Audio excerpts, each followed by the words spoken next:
up, Revolt Nation? This week on Breakfast Club Extra, the brilliant idiots discuss the haves and the have-nots. Angela Yee answers your email questions, and we go behind the scenes with our staff to find out if it's okay to laugh at someone's misfortune.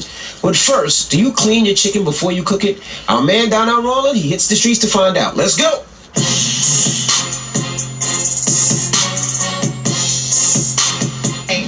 I'm in the street live for the Breakfast Club. To clean or not to clean your chicken? Dr. Oz, white man, said that it's not important to clean your chicken. How do you feel about that? Wrong. Clean your chicken. You don't need to clean your chicken. Yeah. And Dr. Oz probably eat everybody's potato salad. And you know the rules in the black community. What do? You can't eat everybody's potato salad. No raisins. No raisins. Donnell Rawlins, I'm in the streets. I'm in Chicago right now. Dr. Phil was on the Breakfast Club this week, and he said that you don't need to clean your chicken before you cook it. How do you feel about that? You do. Why is that? You don't. Salmonella, brothers and sisters. What is it? Salmonella. Say it again. Salmonella. We don't know what you talking about, but first black person said you gotta clean your chicken. You clean your chicken before you cook it? What? Actually, no, I don't. What? No, I don't. You don't? Why not? Because it actually deposits more germs on your sink. Wait a minute, you heard Dr. Oz say that, right? No, I just actually Oh heard my that. God, Yeah. white people know all the secrets. It spreads more salmonella, not salmonella, what you said, than anything. So, it's not a good idea to clean your chicken. Don't clean your chicken. You've heard of that. Yeah. Live, Donnell Rawlins, Breakfast Club, I'm on the streets. To clean or not to clean your chicken before you cook it? Do you clean your chicken before you cook it? I Or you don't go sell it? You don't cook? My husband cooks. Oh my God, women power all day. That answers your question. He doesn't. On Breakfast Club, Dr. Oz said that you don't have to clean your chicken. How do you feel about that? You a cook? Oh man, you gotta clean your chicken. Why is that? First of all, man, you don't want salmonella poison, man. I'm glad you finally the first black person to pronounce it right. Yeah, What? salmonella, man. You gotta get the real salmonella, because that'll mess you up. I'm gonna tell you, I caught salmonella one time. You caught salmonella? Caught salmonella. What ocean was you in? Oh, it's not a fish. No, it's not a fish. Okay. No. So, I was in New Orleans. I went to an IHOP. I should have sued them because I felt something different. I threw up my whole electrolyte. They had to Yo, this dude went to college. He said salmonella and electrolyte in one sentence. What is this? Come on, man. We ain't talking to him anymore. We want some people that's uneducated. Okay. Back to you. Do you clean your chicken? I'm just saying, do you clean your chicken? Yeah, I clean my chicken. You smoking, son? Smoking, son. So if you smoke, you don't care what your chicken tastes like. I take it very serious. So so you clean your chicken before you I cook? clean my chicken and I play gospel music at the same time. Look at God. Won't he clean it? Won't he clean it? Never would have made it. What about choking your chicken? It depends upon how long I'm Let on me the road. step away from you, Depends son. on You how long talking about, I'm all right, on my way. God don't want that, son. God don't want You that. gotta do what you gotta God do. don't want that, son. Hey, I feel like- God don't want that, son. God don't want that, son. Me myself, I gotta clean my chicken. I'm no fan of salmonella. Salmonella, everybody's having a hard time with that. But they say if you clean your chicken, you spread the bacteria around your kitchen more, so you're more in danger than that. Basically, what they say, you should just cook your chicken. Is that what they're telling you? Yeah. I'm gonna go with the popularity vote, and I'm gonna clean my chicken. Clean your chicken, son. A lot of people say they're gonna choke their chicken, but that's for another show. Thank you, bro. Donnell Rawlins, I'm on the street. I'm asking the question. Dr. Oz was on the Breakfast Club. Answer me right there, son. Dr. Oz was on the Breakfast Club, and he said that it's not important for you to clean your chicken before you cook it. Do you clean your chicken before you cook it? I'm black. I've been trying to tell people that. That's not okay. But they say that when you clean it, you release more salmon. You have more chances of getting salmonella because bacteria spreads in the kitchen. You don't want to hear that, That's a right? conspiracy. That's how they give us syphilis. That's a conspiracy. Oh, son, that's too much information, son. They gave us syphilis because of the chicken, son. I'm not asking this guy no more questions. There's your answer. Clean your damn chicken. It's a cultural thing. Donnell Rawlins, we out.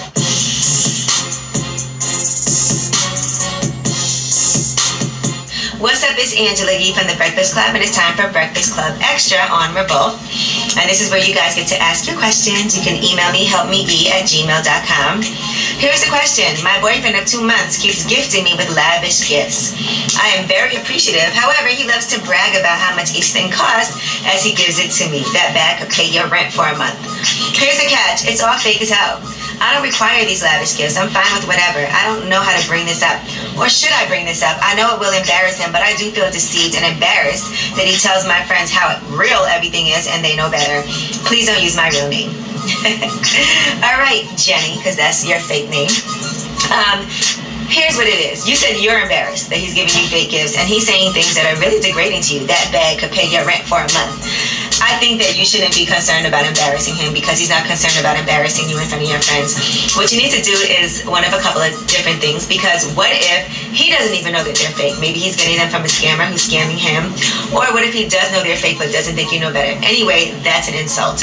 Either way, that's an insult. So what I would do is when you go shopping with him, show him what a real bag looks like and be like, just so you know, this bag you bought me isn't real. I took it to the, or you could tell him I took it to the store to try to get the handle fixed and they told me the bag's not real. So I don't know if you're getting these fake bags, from somebody, but you need to know. And I think it's also rude the way that he's talking to you. This bag could pay your rent for a month. That sounds really degrading. So you need to check him. You need to let him know what the real situation is. You need to tell him you've been giving me these fake gifts. And plus, I don't even need the real gifts. I'm not a materialistic person, and I don't like the fact that you are and that you're throwing it in my face. So let's start all over.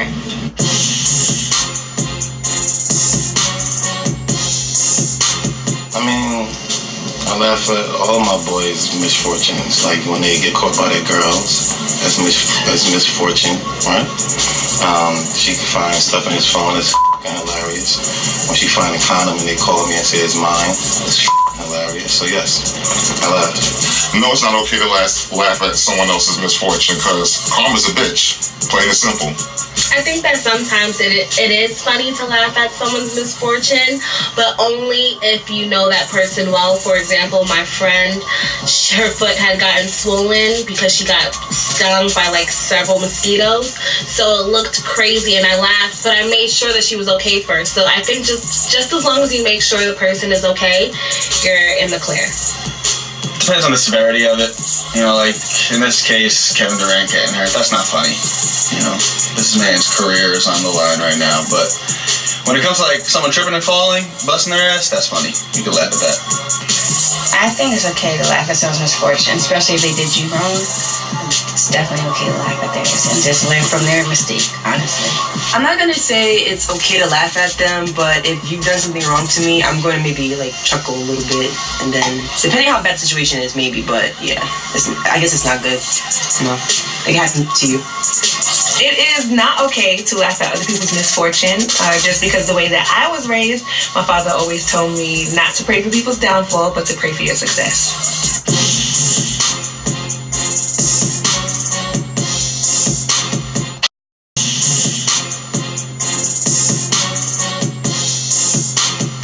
Have you guys ever filmed anything together for your own pleasure? We have, yeah. Not recently. Maybe we should reintroduce that. There you go. We've been thinking of ways to still in the cloud, then you get famous, then now on we gotta make sure you know where them tapes are at. They're safe. I don't know where them tapes are. Oh, Jesus. Here we go. I wouldn't be surprised.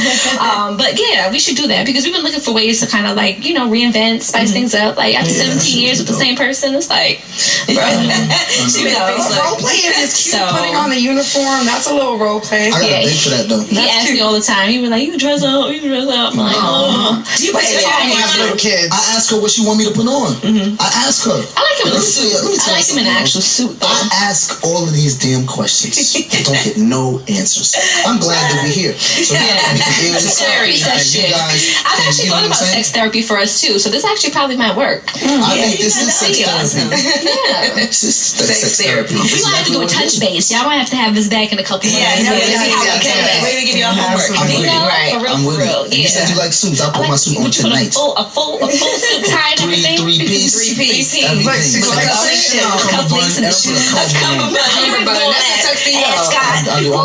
do all that. There you go. Like a cute prom scenario. A prom porn. That would be prom porn. Prom night. Look at that. But my dress would be scandalous though because these girls going to prom nowadays. Do you see them dresses? These little like 16 or 17 year olds. I'm like, y'all grown. See, I'm gonna get one of them. Then you got a grown prom dress.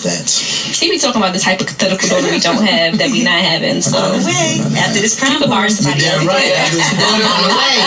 We gonna do a recap in about 3 months. It's a girl, right? We'll come here to make the announcement if it happens. Yay. All right. So Gigi, what would you, if you had to direct a porn, what would your plot be? Girl, orgy. Okay. You already know. We need multiple participants. Is it a bisexual orgy, like guys doing guys too? I could direct that. I couldn't be in it though. No, you're not in it. I could direct that. Why couldn't you be in it? Because I don't want to be in the mix with a guy and another guy and they doing stuff. I watch it. Ooh. But like the guys doing stuff to you though. To the guys doing stuff to the guys though. And you. Yeah, but you. And me. No, you can't go from anal to vaginal. I'm not into it's a whole bisexual infection. porn. Wait, I could direct a bisexual porn orgy for sure. What would it be called? All for one and one for all. That's actually Willow, here's your creative team right here, Willow. Here's your creative team. So make sure you hit us up, Willow.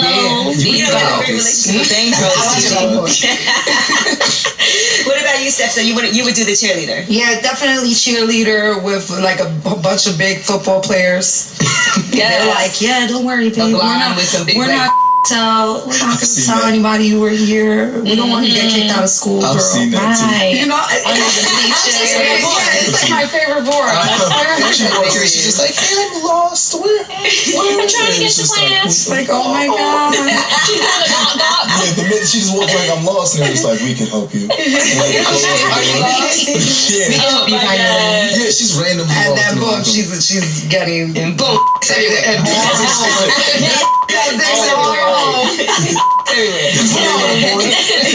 In every hole. Yeah, it's everywhere. I love that. What are some songs that when you were growing up, right, you didn't realize they were about sex, and now that you look back, you were singing these songs, and you're like, damn, that was about sex all that time. All I want to do is do a zoom, zoom, zoom, and boom, boom. Just shake Yes. I mean, I knew it was about sex, but mine was like flicks. Time to have sex. What else could that be about? But it was almost like, damn, I can't wait till I could be like, yes, playing that shit in the background. Electric Slide was about a vibrator. The electric slide? Yes. I think Google that. I don't know if I look it up. The electric slide it just came out recently. It's electric. Yeah, the electric slide is about a vibrator. Who do that? All the cookouts, all the wedding receptions, all of the fish fries. You can do the electric slide. Yeah, we've been line dancing to the vibrator songs. Good info. That's a rumor. It says it's rumored to be about a vibrator. Let's do a little fact check here. They said it's a false internet rumor. Okay. Well, I believe it. You can't believe everything you read on Instagram. I saw it on YouTube. It has to be real. We can change the meaning for it, and we can do an electric slide porno. Which is a big orgy. There you go. Now, somebody told me, and let me see if this Macarena was about a girl with two, like a couple of guys' friends, two of his friends. So let me see. I don't know. See, now I got to make sure that's true. I think I was way too young to be listening to Akanali and put it in your mouth. Put it in your mouth. I was like 7. Like, and me. What's the name? I will be free. Go through the day until the dawn. That was my song. Exactly. That's another one. We can pop. Yeah. Little girl. Like through the night till the Barbie and the cat. It was all about that. Oh, it is about a girl that's cheating. A girl named Macarena who cheats on her boyfriend with two friends while he's being drafted into the army. Damn, Macarena. Oh my God, that's so heartbreaking. And here's another dance. So she used each hand, one for each guy. Then, right. So y'all look at doing the Macarena. And you know, Lay Your Head on My Pillow by Tony. That's about a guy performing her. Oh. And just relax. I tell you that sometimes. See, you say that now you about to play that song. Now you gotta start playing that song in the background. Just come sit right here. Just relax right now. Just sit here and relax.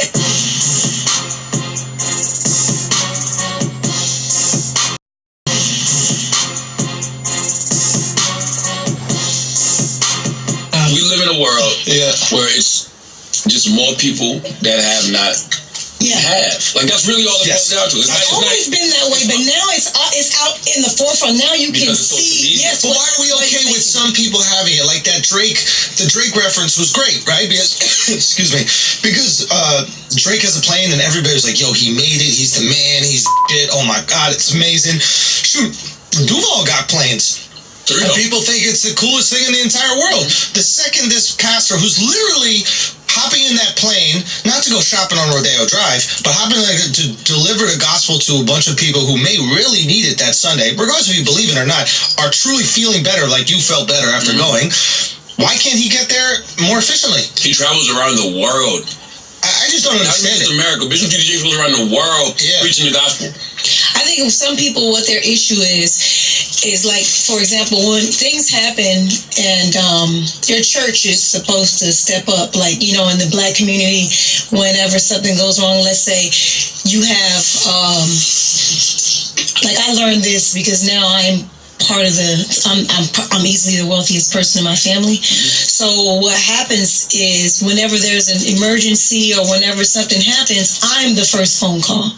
And see, what bothers me is my family is giving all their money to this church that they go to, and this church doesn't show up whenever something happens. And then if someone dies, they charge you to have the funeral at the church that you pay money to. Really? Yes. You have to pay for the church, the pastor to speak and do the little eulogy and everything, and you have to pay for all of that. And it's kind of, that's what I've heard from my people about being mad about the pastors. Well, maybe the church is like, yo, if you just listen to us on Sunday, then you wouldn't get involved in no shit. People die without being shit, though. But I'm saying the other problems that are going on. Dying is one thing. So the church is looking at you and be like, hold on, you want me to help you after you did the exact thing I told you not to do? You. You know what I mean? I forgive you, but you. Valid. All I ask you to do is Google Potter's House Philanthropy and look at all of the things that Bishop T.D. Jakes does, not only in America, but around the world. Okay? He puts his money where his mouth is in his community. Scholarships, all kind of different stuff. So it's not like he's just taking his money and balling. You know what I'm saying? Like, so why are we okay with Drake and why are we okay with these? Because Drake's record slap. So if you do music, nothing matters. You're not held accountable for nothing. If you do something that a bunch of people watch or listen to and enjoy it, they understand you being paid by it.